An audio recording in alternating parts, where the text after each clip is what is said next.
هذه الشيلة إهداء من ماجدة إلى أختها أم خالد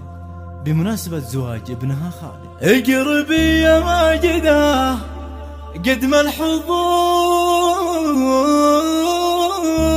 القصيدة تشتعل قافو لحن، والعبي يا بنت وافين الشبور، والعيني بالزين حسادك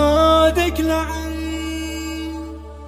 اقربي يا ماجدة قدم الحضور، القصيدة تشتعل قافو لحن، والعبي يا بنت وافين الشبور، والعيني بالزين حسادك لعن. اعرضي لنا الحفل يزداد نور، خلي اللي تنقهر تاكل تبن، والبنات اللي بهن ثقل وغرور، كان فيهن خير خليهن يجن، زينهن لو يكسر رقاب الطيور، في حضورك ينتهي ما له ثمن، يحسب ان انفسهم بنات حور، في غيابك من مرة طغن، ويوم جيتي باينت كل الامور، دنقا بالروس قدمك وجدا، عافى انفسهم وراح في دموع، يمكن اكثرهن يموت من الغبن، من شعرك يفوح ريح من البخور، وفي عيونك هبه وقوة وطن، درة من دونها سبعات الحورات تغيرها صوادف الزمن، والهدية منك لاختك ما تبور، الهدية غالية بغلا ثمن،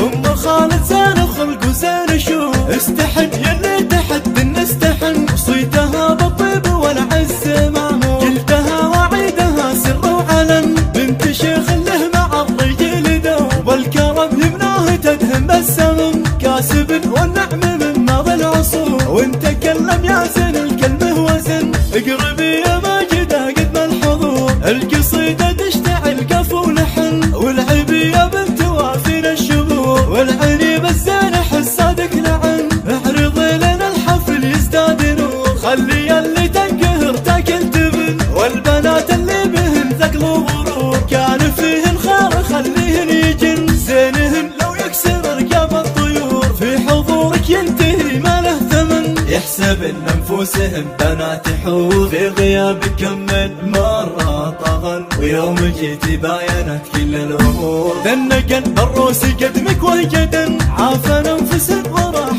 في دموع، يمكن اكثرهن يموت من الغبن، من شعرك يفوح ريح من البخور، وفي عيونك هبه وقوة وطن، درة من دونها سبعات الحورات تغيرها صوادف الزمن، والهدية منك لاختك ما تبور، الهدية غالية بغلا ثمن، ام خالد زين خلق وزين شوف، استحن يلي تحد نستحن، وصيتها بالطيب والعز معمور، جلدها وعيدها سر وعلن، بنت شيخ له مع الرجل دوب، والكرم يمناه تدهم بالسمم، كاسب والنعم من ماضي العصور، وانت كلم يا زين الكلمه وزن، وانت كلم